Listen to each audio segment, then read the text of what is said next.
Hello everybody, today I have another demonstration video, and this time it is going to be on the I-Cube Bumpoid 3x3x2.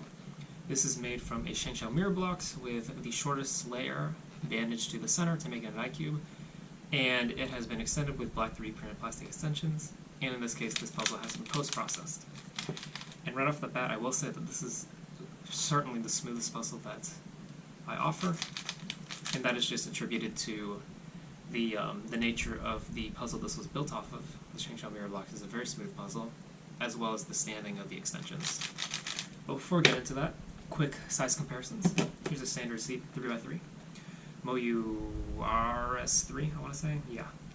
And since the Shengshou Mirror Blocks is in itself a 3x3 of standard size, this puzzle is a little bit bigger since it has those extensions.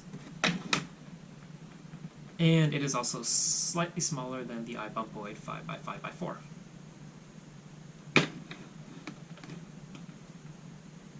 Yeah, not too big a puzzle, quite a small puzzle, and the smallest order puzzle that I offer.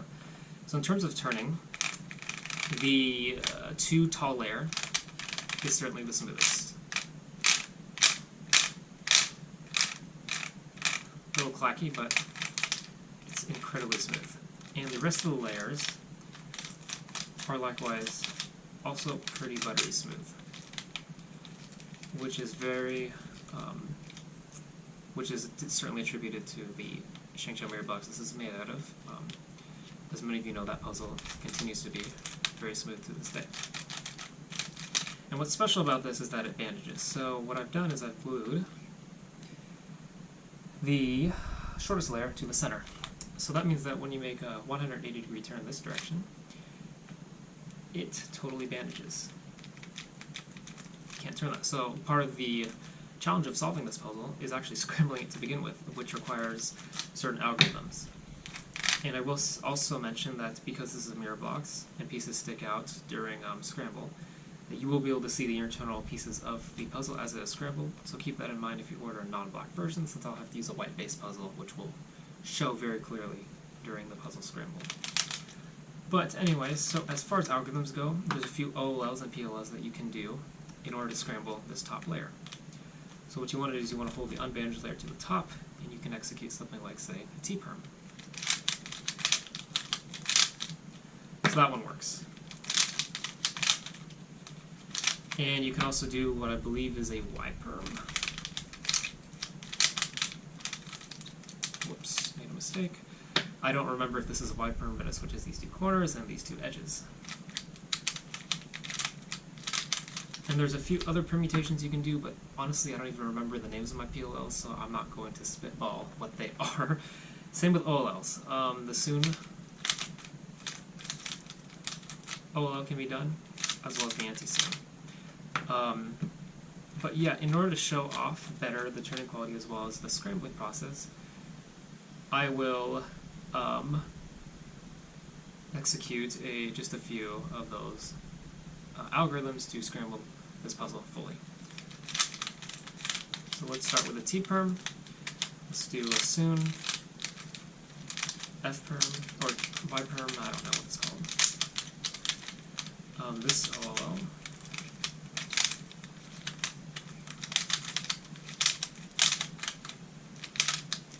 Soon. Let's turn this way, do an anti-soon.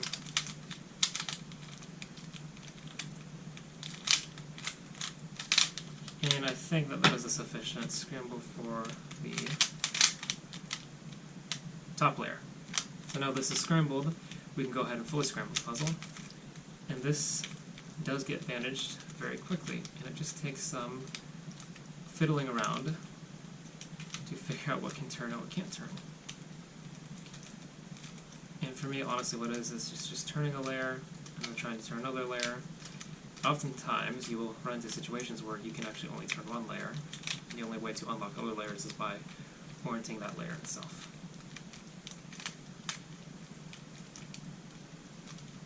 But I think that this is looking pretty good. I'm really trying to find another, let's turn this. But, okay, there we go. So that is demonstration of the full scramble. And as you can see, pieces do stick out everywhere, given that this is a bump cube type puzzle. So ending here, I'm just going to go ahead and do a walkthrough solve, not a tutorial, but just to show the thought process I go through. So the first thing is to hold the unbandaged side up, and I want to put in all the bandaged centers, basically do the wet cross. So I already see that this one is in, and this one is in. They line up with their center. So I'm going to go ahead and fix up the other two, and you'll find that oftentimes you cannot. Like right now I have 3 in, but the 4th one is blocked. Oops, which is going to require me to sort of mix up these 3. So let's see here. And this does require just some fiddling around with the puzzle. And in fact, I'm going to have to completely scramble these other components just to get this last one in. That one's in. And okay, so there we go. So we've got the full, I guess you could call it, quote-unquote, white cross, what they always teach you. In this case, green cross, but then again, every color is green. So at this point, I'll do F2L to get all of the corners in, and I suppose it is true F2L since the corners are all bandaged. But the bandaging does get a little bit in the way, but you can just do standard insertion moves to get those corner pieces in. Some of them will be bandaged, like that one was bandaged right there.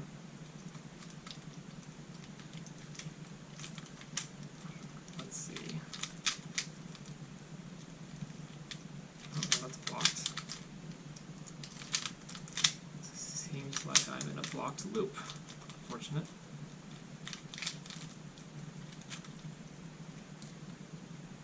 Now we can get this one in.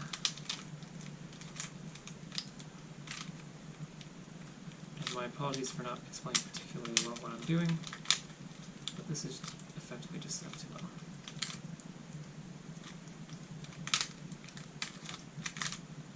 Okay, so now I just gotta get the last 2 in.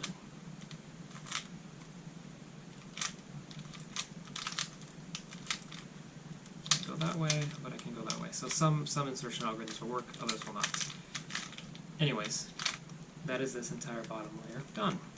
So for the top layer, I'll do an OLL, or 2 or 3, depending on how many I need. I'm not particularly good at recognizing cases. That one was not that one.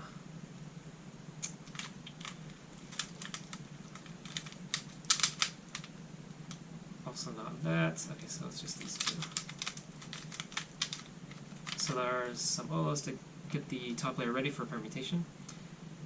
And now what do I see? I think I see a G perm, which don't like, so I'm just going to do a PT perm and see what that gets me. I'm not very good at recognizing cases, by the way. Oh, I don't actually have these 2 in. Shoot. Okay. I didn't even notice I hadn't completely oriented the layers yet. Okay. And this OLL, I have to switch these 2 edges and these 2 corners. I know I can't do. Oh, shoot. Of course, I can only do it if I execute the algorithm correctly. Which I did not.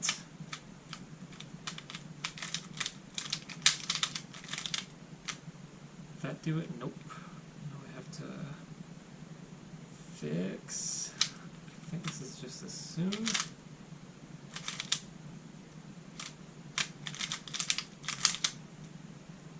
Man, I'm really not great at this. Keep doing the wrong OLLs.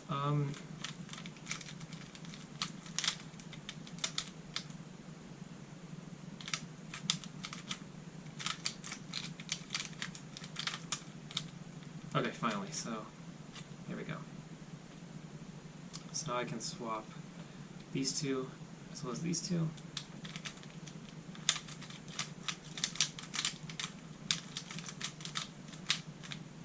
And then I just have a U perm, which I can't actually do. So I'm going to do a T perm, and then I'm going to do, I can't do this algorithm, so I'm going to do another T perm. And this one I can do. So I need to swap these 2 edges and these 2 corners. And there we go. So that was just a quick, really bad walkthrough solve of this. It's basically, if you know CFOP and you know how to work your way about bandaging, you can solve this puzzle. Considering how small it is, yet complex it is, perplexing I should say, I do quite like this puzzle. And if you're interested, it is on my Etsy shop. So thank you all so much for watching, and I will see you in the next video.